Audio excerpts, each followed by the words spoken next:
I'm Richard Kanui. I hold the office of the Engineering Secretary in the Ministry of Agriculture and the Crops Department. And I'm a consulting engineer, but I'm not a member of this team. So maybe I'm going to register next time. That's what I was coming to see. I'll be able to be a member of this. I'll not go through all these details because they have been covered. Basically, I would want to cover a bit of it, then revert on some of the issues that have been brought up here. It's good to get understanding. It's good to understand the issues as we go on. Now, this is our standing as it is now. We have 30% mechanical power, motorized power. We have, manual is quite high, 50, wherever you go. The woman that we were being shown. And I was wondering, did you have to show us the child? That shows that we are not control. We need to put some brakes somewhere. And then the 20%. Now, we looked at, just told my story. I was in the Ministry of Agriculture, Ministry of Water for quite a number of years. Then I was transferred to agriculture. Then I realized the AMS station that we were using those days, because I was initially there, have died. Nothing is moving. So we had to look. I had to look for some time. What's the way to go? I remember I went to ask for money, present a budget to the former president, and he asked me, go and look all the money that we have put in mechanization, both the national government and the county government. Account for it, then count for more.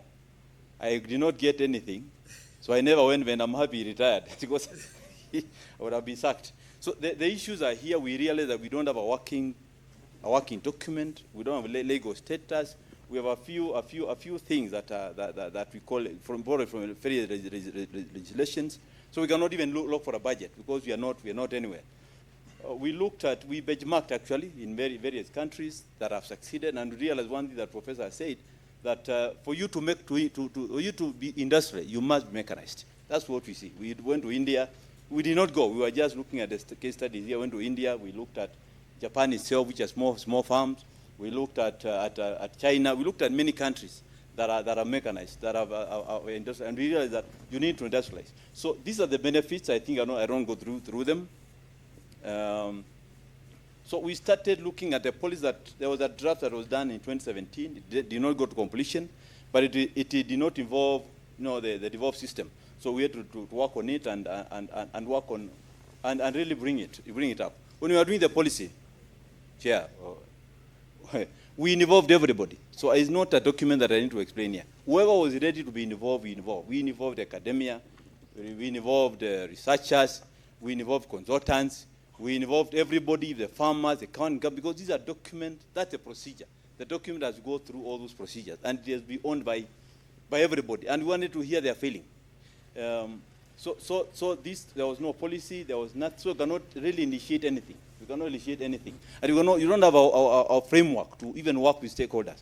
You don't have a framework to control what comes to the country.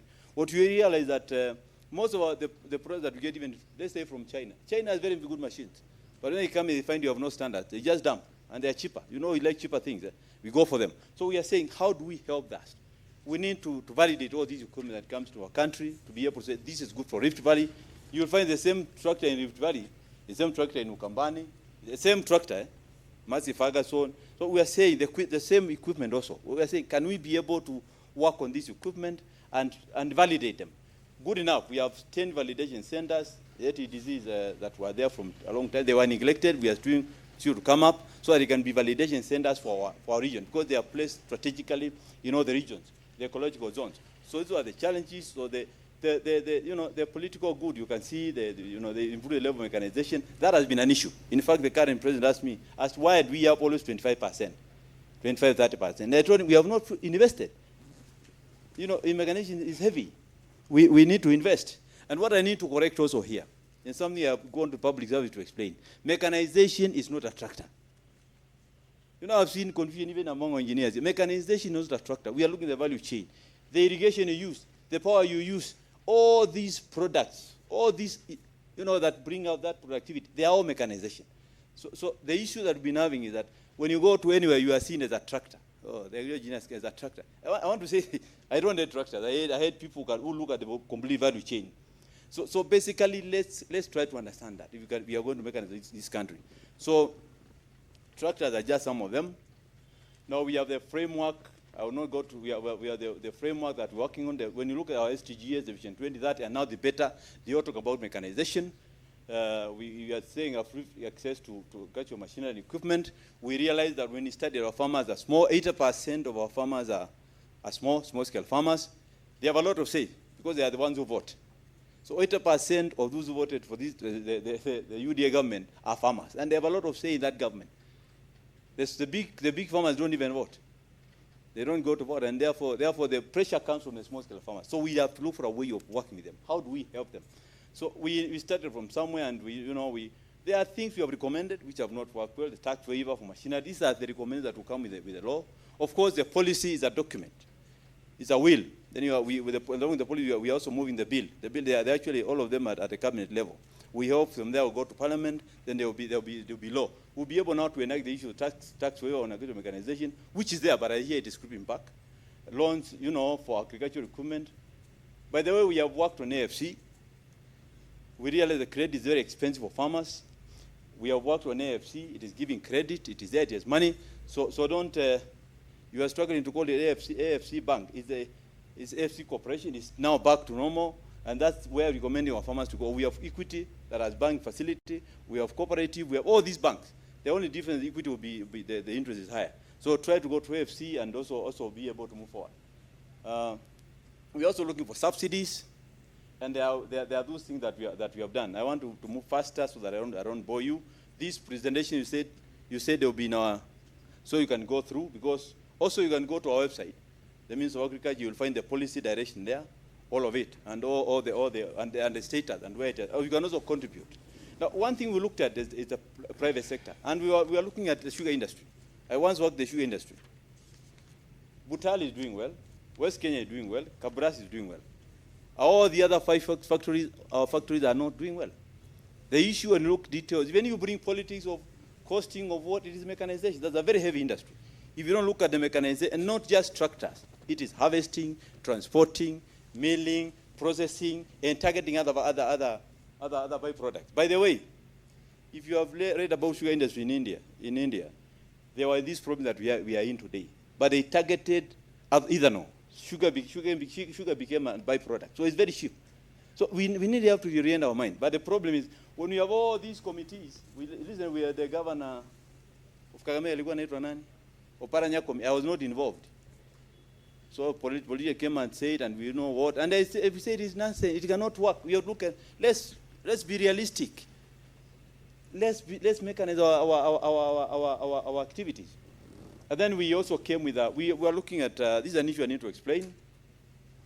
We looked at in this region. In fact, we were in Uganda, all the heads from the eastern, this region of Africa. And Mwea came is the only successful story where farmers are doing. Gezira is also doing well. Gezira is because mechanization sugar industry. Mwea stands out in the region to be the best. And we are now seeing what is it that we did to Mwea that we didn't do the other people. Mwea is where private sector is now heavy. We only regulate them. We only come in with a bit of subsidy. So we think that's a way to go. We started what we are calling private sector initiative. We brought on board all dealers, and not only tractors, all the value chains, we brought them on board. What is your problem? They said our problem is our farmers don't have money. We brought banks on board. So as we speak now, the policy talks about that linkage. It brings on board the financier, it brings on board the farmer, and we have put the farmers in cooperative. That's what Mwalimu was telling me, was trying to explain. And we are calling them hubs. We have looked at Mwea and we want to model everything along Mwea. The sugar industry are even better, only if we can mechanize them. Because the sugar industry is a hub, they're doing the same crop. Can we be able to do the same thing in Kisii and target what crop they do, bring them together, produce together so they can get the economies of scale and support them. Support them where possible. Small machines have worked very well in India, in Japan. Can we do that? So this is what we are doing. We have tried about 2. We have tried about 2, and this is an area where government can subsidize. We'll give part of that equipment. Yes, either subsidized level or something. We tried and we went to, this is the model. The model we are saying the government, all these are facilitators. They are all looking at the hub. The hub as the bank, the extensionist is there.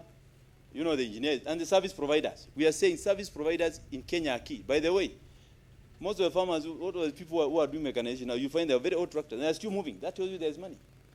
Tractors are very old, but they're still moving. But our tractor, where we involve government, they're not working. So we are saying, let the farmer be at the center of everything.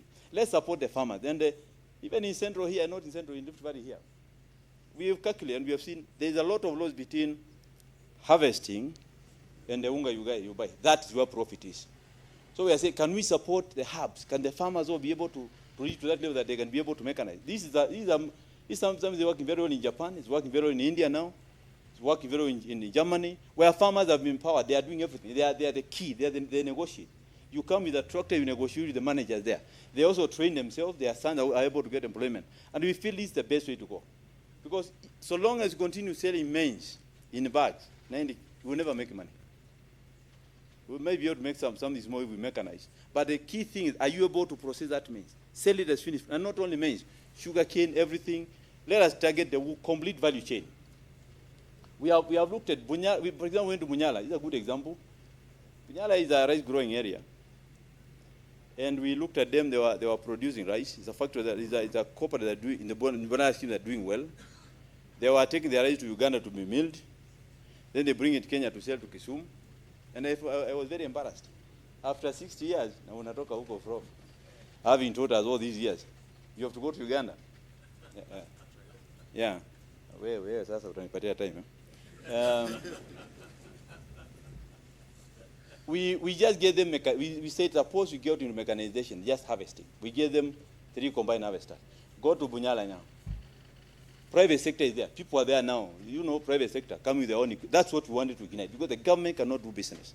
And we are happy that one is working. We are now working on the soy matern is in our issue. We feel that those examples will be able to move forward.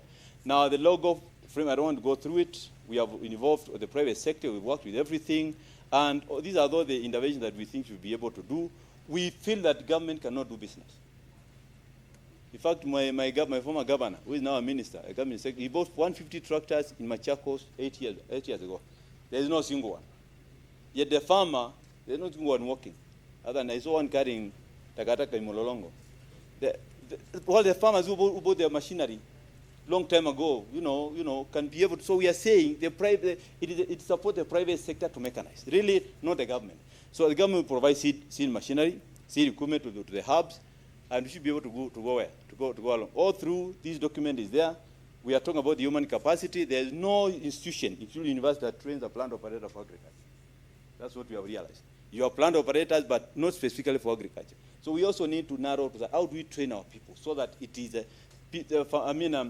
these people are able to make sense. We are also going to digital issues. We have against several companies from around the world. We are narrowing one from Japan, so that you can have your tractor and manage it from your farm. You just see where it is going, the fuel, kila kitu, and you get a loan, manage it, and pay. The issue now they're going to be because there are issues everywhere. You cannot manage your nini. So we talk about data information. We talk about the research. Give me time on the research. We have got research. Our researchers do research for themselves. Starting with Caro University, you do research that never comes out. Your machine that is always there, it never comes out. So we are saying, let's work together. The policy gives you it brings on board researchers, so that you can negotiate for financing from private sector, and you do research that is human based. That solves our problem. And I think in the conclusion, these are the issues I would not want to go through. We want, as a government, we want to support subsidized machinery in a way, bring the farmers in a hub, in a cooperative, in a ward, and move on. And we want the private sector, we want the private dealers to be at the center of everything. Now that brings the end of my presentation. But before I go, I want to, this was not part of my presentation, but it came up. I need to clear it. So this you not time it on me. A lot has been said about Ngalana. And I wish we meet after in Nairobi. Because we are taking part. There's need to look at what study came out. What did the study recommend? Because you pick power and you run with it. You pick, in fact, I was shocked yesterday. It's only that he wanted to ask my engineer. Because Galana was supposed to be fully drip irrigation. That's what the document said, period. So because that's where the world is going. And that's where we use less power. So the recommendation, the 25% of the center pivot was to prove that surely it can grow here. Where politicians came on board, I don't know, our engineers were UDED, and we never get protection from any engineer. I've gone to many audit queries. I never seen an engineer standing on me. Because you don't read the document. Get that document on Galana, understand it. Galana talks of, it talks, the issue was, we use the inches. The 3 inch engineer you're talking about.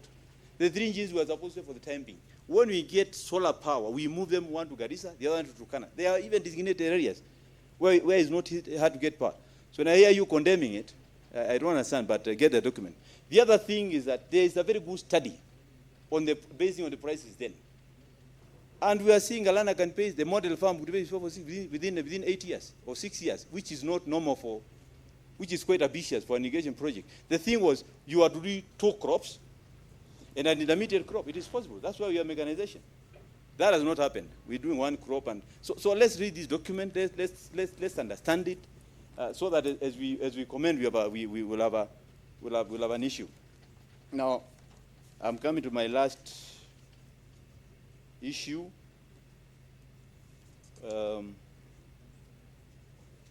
What is the government doing? When our current president talked about affordable housing, everybody without reading the document is condemning it, including the engineers. Tuko pamoja. Ni pesa tunakatwa. You know, you look at the details of affordable housing.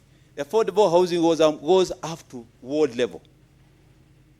Once we are through with the slums, based on the government paper, we are going to world. The essence is you bring the youth to this housing where that's what India did. They came up with schemes where they brought all the young people into houses that are affordable, and then they were able to mechanize other areas. So the issue is that we are looking at the world as a center of operation. All the operation will be along the world. The world will have affordable for our youth, for your children, or your grandchildren. They will be there. So we can have all this land available for mechanization. And I think I will stop there because you guys push me a lot. But before I go, I want to thank EBK, Amanda, Registrar, the Chair. We've been able to get a lot of support. It's good to appreciate. Although it's government money, you struggled for it. We've been able to get a lot because you get more funding than our ministry. We are telling these students and we are telling these graduates, you don't have to be today because there's no employment. In fact, I've done study. Allow me to say this. And I've realized the most successful farmers in Kenya are either accountants. Accountants are very successful. Us who prophesy that we are good and we are not doing anything. We must have people going for farming. And we must have that technology being done by a normal farm will not do it, but an engineer will do better without the efficiency. That will be able to make money. So we are encouraging them. If they go to agro-processing, for example, the plant that we have, you are helping a farmer make money. Why can't you help yourself? So encourage them along that line so that we can be able to open. If you went to Israel, the best professors like you are farmers. And that's where we need to go. If we leave farming to our grandfathers, those people will never make it. So there is money in the banks. We are releasing big farms where you can go into crop production. My friend talked about conservation. Tillage is the way to go. Go and get that money. Young people, I tell them they can make mistakes. As we cannot. We cannot make. So I think with those remarks, encourage them to seek what? Self-employment. Thank you so much.